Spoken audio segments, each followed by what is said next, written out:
30 years ago, in a small Bay Area town, a killer kidnapped 3 men and dumped their bodies in a secluded valley just off Interstate 80. But then, just as quickly as the killings began, they suddenly stopped. The men and their murder were quickly forgotten, overshadowed by other notorious serial killers prowling the same Bay Area roads. In this season of Crime Adjacent, host and serial killer survivor Chase Patrick returns home to uncover what really happened in Ridgewood and to answer the question once and for all: how could the most prolific serial murderer in American history slip under the radar for so long? Crime Adjacent is the never-ending true crime story told weekly. Listen to Crime Adjacent wherever you listen to podcasts.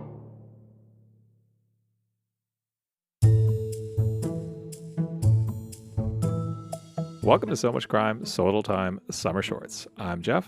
And I'm Dee, and in this episode, we'll introduce you to Invisible Choir, specifically an episode called Final Destination. It aired on the 8th of June of 2025. We haven't listened to this yet, so no spoilers are possible here.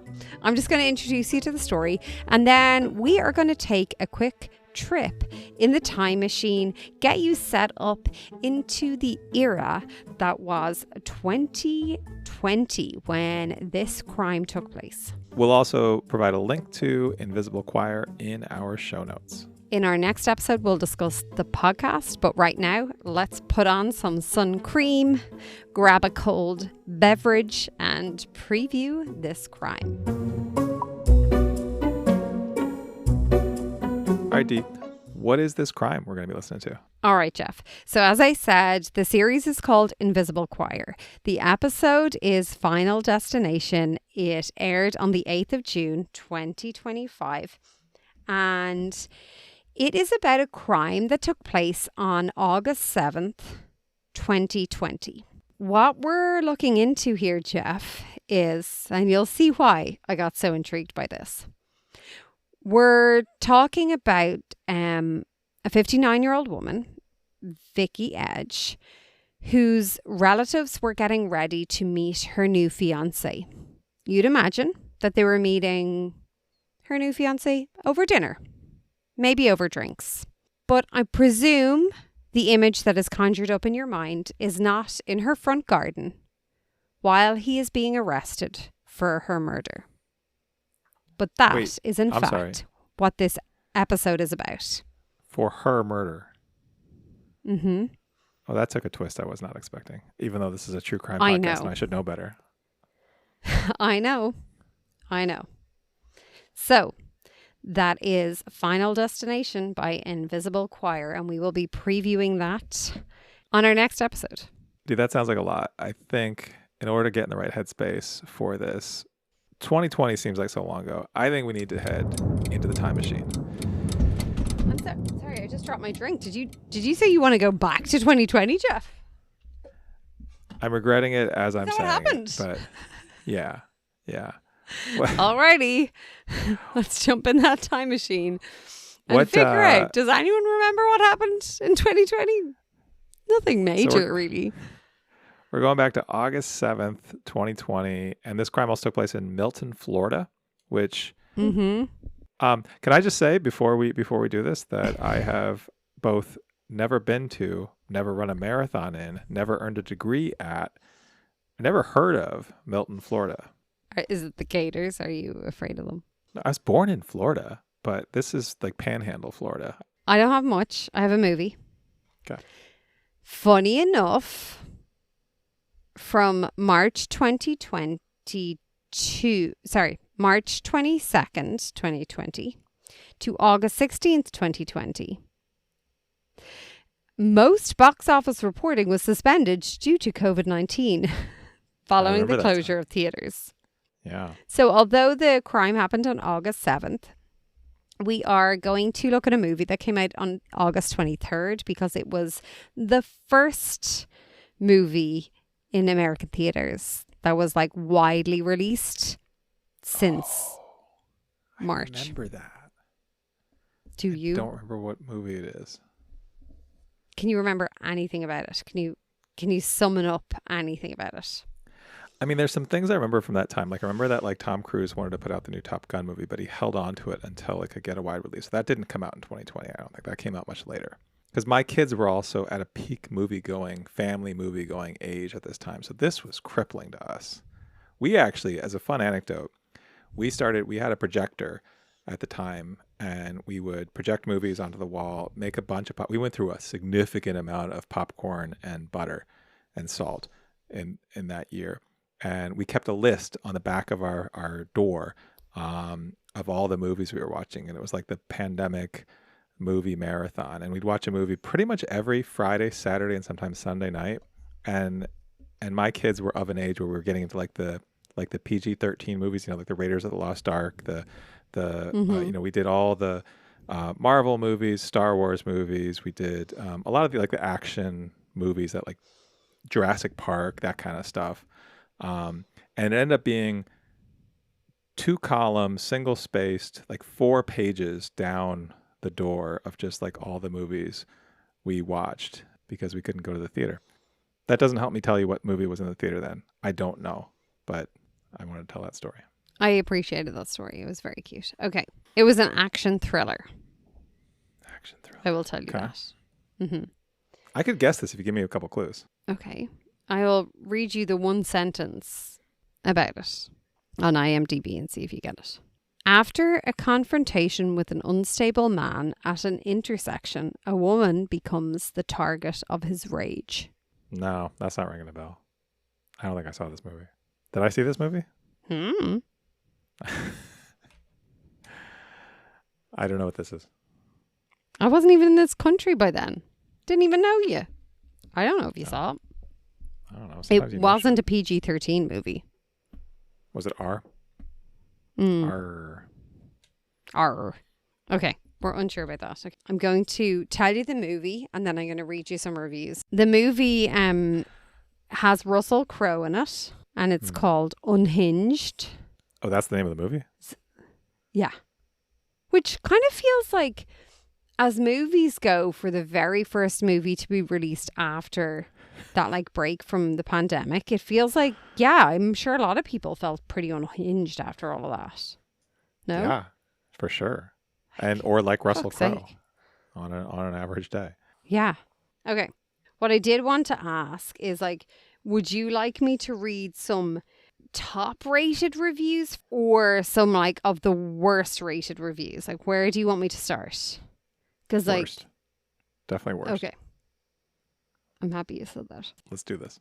We have your statement and you're free to go is the name of the review, which is like, I think, a quote from the movie. Okay. Are you kidding me? Question mark. They both got the living crap kicked out of them and would need all kinds of medical attention. And they are free to go? I can't believe this moment in an already hideously pointless movie. I don't think I have ever seen a scene of more improbable nonsense. We have your statement and you're free to go. I'm stunned. This bit of idiotic writing got past untold amounts of people involved in this film. Wow. Funny, I love that. That's a great review. That was by Clark M. Smith. That was a 1-star. Well done. Okay. Not worth your time. At the first 10 minutes. Oh yeah, I liked this one. I think you'll like this one. At the first 10 minutes, you start thinking that the heroine is stupid. Then you start thinking that everyone around her is stupid. Then you start thinking that the police are stupid. But in fact, the story and directing are stupid. At one point I thought she was going to say, I just, like, there actually is, I have no idea if this is a male or a female or like what gender they identify as. But at one point I thought they were going to be like, and then I just got to a point where I just felt like I was stupid for staying in here because I just thought that was very funny. The review goes on a little bit there. It didn't get there, but basically they said the only reason they stayed is because it was hella hot outside and the cinema was nice and cold. Hey, we've all been But there. I really liked that first part. I thought that was funny. That's great. Okay. And then we have loads of people being like, loved it. Super intense, unrelenting thrill ride. Acting was great. Violence was a little brutal, but that made it scarier and the stakes higher. I actually jumped a few times, which I usually never do. That accent is upsetting. Was it too much? Yeah. Because it's so on point. Is it too on point? Yeah. Yeah. Been in California too long. I know. I'm sorry, Californians, but like it's very easy to get. I just thought the reviews to me were just the pinnacle. So you haven't seen this movie. Having listened to those reviews, do you feel like you want to see it? Not even a little. I've never even heard of this movie. This is completely off my radar. Like I've heard of Russell Crowe, but no. Some people were giving out that he had gained weight, which I thought was a bit harsh. I'm like, fucking COVID, man. Like, well, I know he had obviously recorded the movie pre-COVID, but still, like. No, I do remember that era of Russell Crowe being larger. Let the man enjoy life a little. Mm-hmm. Oh, I have one more thing, actually. I'm going to do some quotes where you fill in the blank, because I do enjoy filling in the blank, okay? The man to Rachel. I'm sorry, but I don't think you know what a really blank blank is, but you'll fucking learn. What a really blank blank is? Mm-hmm. Bad day? Yeah. Is that right? Yeah. Damn. How'd you get that? I don't know. How'd you get that? Me. Oh. Okay, last one. Fred. Fred says, okay, look, I have some great blank out in the kitchen. And like 10 blank. I have some great blank out in the kitchen and like 10 blank. Mm-hmm. I have some great charcuterie out in the kitchen and like Wrong vibes. Wrong 10... vibes. Wrong vibes. Bring it down like 10 pegs. Gin martinis. I prefer your one. I would go with the gin martinis and charcuterie over great weed and $10 any day of the week. All right. So okay, that's it. That's all I got. Unhinged. Get it wherever you get your movies, I guess. Or don't. Let me do a TripAdvisor review. All right. Yeah, go for it. Let's do it. All right. So I went to Milton, Florida, where this crime took place. I looked at the #1 rated restaurant on TripAdvisor. It's a place called the Blackwater Bistro, which has an average rating of 4.2 with 314 reviews, but that's 15 negative, and I read through all 15 negative ones, and there was some real dark stuff in there. Oof. But this one that I chose for you is from Donna G. This review is from May of 2022. And this was a real outlier, and I want to take you on a little journey here because some things happen in this review, and I want to get your opinion on what you think is happening. I have opinions, and I can't quite reconcile them. Are you ready? Okay. Always. The title of this 1-star review of the Blackwater Bistro in Milton, Florida is May 2nd, Dinner Theater Evening. Now, let me preface this by saying I read through all the 1-star reviews. I even read through some of the 5-star reviews. I went to this restaurant's website. I went to the Google reviews. Also, in addition to TripAdvisor, I could not find any evidence that there ever was a dinner theater at this restaurant. I think this person may be having some type of hallucination event. So I want to frame it with that to my knowledge, there never was dinner theater at this restaurant. Okay? Okay. All right, here's what they said. My friend and I were so excited to attend our first dinner theater. Again, there is no dinner theater. We paid $70 each with taxes and fees for the pleasure. We are so disappointed. The acting was terrible. The venue was too small for the show. It was too long. The food, another terrible disappointment. The food was set up buffet style. Hummus, appetizer, was on the buffet, set up with the rest of the food. The shrimp and grits, there were no shrimp in the pot. The server said, "Oh, they're in there. They're down at the bottom." There were no shrimp at the bottom. Salad, only lettuce, then replenished. No butter for bread. Quote, "We don't have butter." The staff was trying to replenish, but the room was too tight. And did I tell you the play was terrible? Acting terrible. Unimpressive. I will never do that again. 2 drinks, tickets and tip, $100. $100 night, and I did not enjoy. Thank goodness I had a friend. That was the only great part of the evening. I feel ripped off. Whew. Okay. What do you think the theater was that they thought was happening? I don't know. Was the fake dinner the theater? Like, was the whole thing a theater? How do you have no butter? Butter needs to be there if there's bread. Have you ever been to a restaurant that didn't have butter? No. Well, some Italian restaurants have just oil. It's not my vibe, Okay. but I appreciate that sometimes that happens. And I dip Also, and I get over it. If the shrimp are at the bottom of the shrimp and grits, I don't think you should eat those shrimp. Something's wrong with those shrimp. If they're sinking to the bottom, that's a bad sign, right? That's a good point.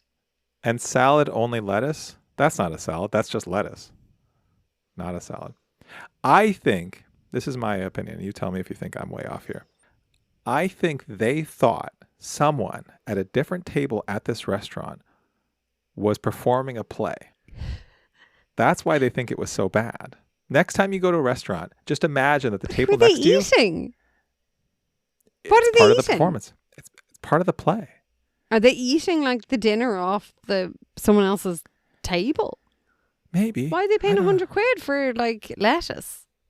Also, what I don't understand here is if I go to a play and there's non-existent prawns and just grits and lettuce instead of salad and there's no butter and there's a play that's shite, honestly, and they're asking for £100, I'm going to sound like a Karen now, but I'm going to be like, hey, either give me 2 more drink tokens or get me more food or like do something. Like, I'm not going to just write a review. I am going to say, hey, what's going on here?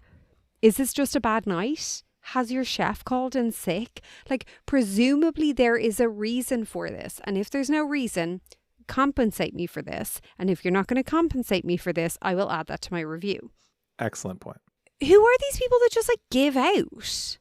I don't understand people that just give out and don't do anything about the thing that they're giving out about. Yeah. All right. Well, we agree. I do wish I had been there. Next time I'm in a restaurant, I think I'm going to pretend that I am the actor. The next time you're play. in Milton, Florida? The next time I'm in Milton, Florida. Yes. The first time. Sorry, the next time you're in a restaurant, you're going to pretend like you're an actor in a play. Is that what you just said? Uh-huh. For the people at the table next to us. Yeah. Oh, sorry. I want to be in that restaurant, observing from afar. I am going to pretend that my lines are the lines quoted in here. Oh, they are in there. They're down at the bottom. We don't have butter. I'm going to work on my lines. Where is the butter? We That would be very good. don't have butter? What do you reckon would happen if people just randomly got up and said random lines about butter and then froze and then bowed and then just sat back down again? And scene. All right. Thank you all. That was my TripAdvisor review Oh, that was from funny. Milton, Florida. That was our time machine for, 2020, That was a August journey. 2020. Yeah. Thanks Mhm. for coming along on that journey. What a journey it was.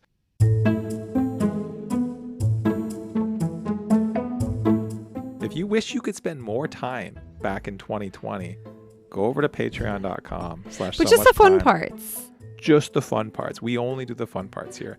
There are more fun parts from our trip to 2020, August of 2020, over on patreon.com/so much crime, so little time. In addition to that, you're going to get the recap to this episode where we talk about this crime right away. It's already out. Plus bonus content, outtakes, and you get that really just like wonderful feeling of supporting this show. So go to patreon.com/so much crime, so little time. Thank you. Don't forget to leave us a comment on Spotify, Apple, or wherever you get your podcast, and tell your mates, tell your family, tell your friends, tell everyone who'll listen to come along, join in the fun in our summer shorts, and hopefully join us throughout the year for our longer series. We really appreciate you spreading the word.